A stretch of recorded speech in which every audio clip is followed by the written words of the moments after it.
Hi everyone, this is Jack from Aurate, and I am here with Conrad again in the second of this series of three to talk about one of the critical key outcomes of sales that you need to be focused on, which is your reputation. Hi Conrad. Hey, Jack. Yes, reputation is so important nowadays, isn't it, in selling?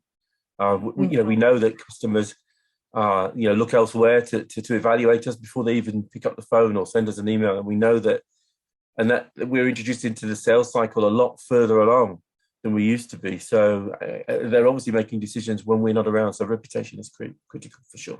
There's so much data around this in terms of statistics and studies in terms of the fact that 90% of executives will always look online or in social media to get guidance before they even start to think about buying something.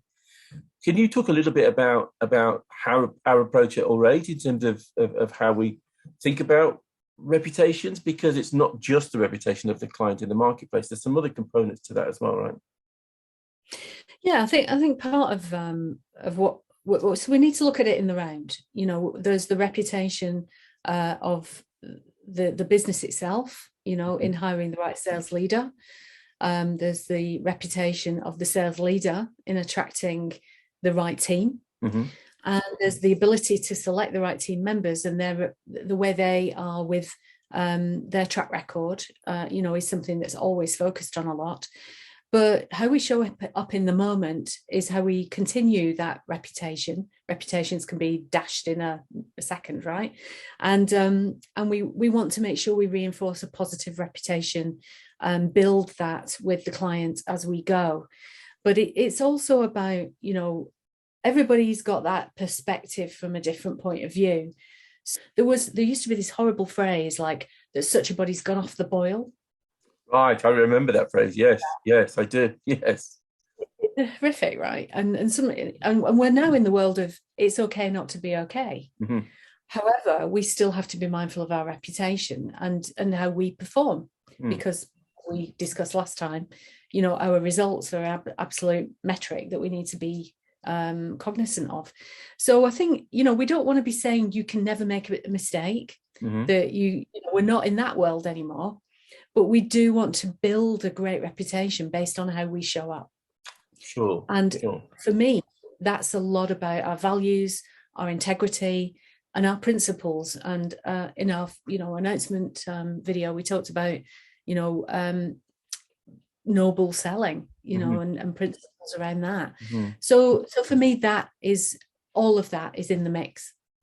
Yeah, and it's interesting because I think it's accepted as a problem that a lot of sellers are facing, or a lot of companies are facing, rather, in the B2B world, because we've seen the emergence of what is called today customer success. Where there's been a focused and publicly declared effort to, for customers to be successful when you're doing business with them, and of course, reputation is a big part of that for sure. And you mentioned just now, and I think it's an interesting point that we're not expecting that people don't make mistakes or won't make mistakes, and I think to your point about turning up as us, do you see a role for authenticity as part of that process of enhancing your reputation?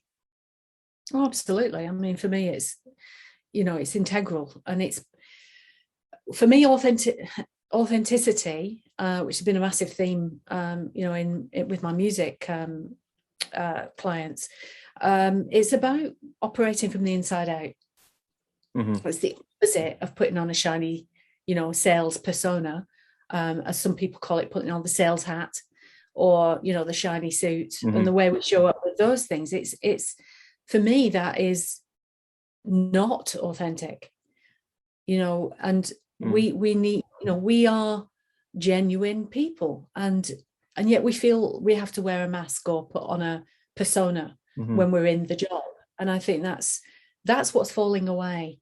I think any behavior you would adopt, and this is my issue with a lot of sales methodologies, is that you have to pretend to be something else. Right.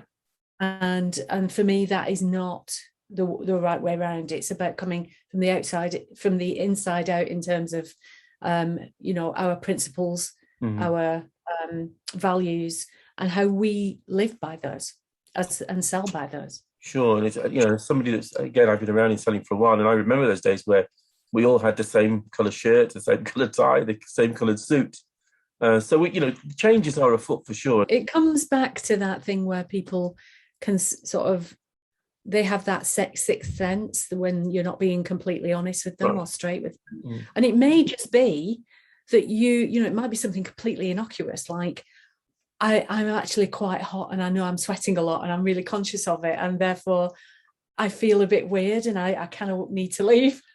But people don't, if we don't call it out and say that, or something like it, people wonder, we're a bit weird. Well, right, yes. Well, what is going on over there? Yeah, and I've been in those situations myself where, having, gone to see a customer with a boss, in the old days when we used to do face-to-face meetings, and you would be, you'd be thinking about your customer because that's absolutely the right and authentic thing to do. But you know that your boss is there with you and is potentially watching what you're doing. So in the business world, it's not always easy to be yourself. You think it's an easy thing to do, right? But it's not always an easy thing to do.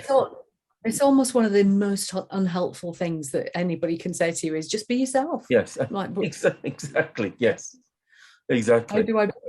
How do I be? And on that note, Jack, thank you so much. It's been great to spend this short time with you, and I know that we're planning another short video to talk about the third and final core component of what we do here at Aurate. So look out for that video, guys. It will be out shortly. Thank you, guys. Thank you so much, Jack.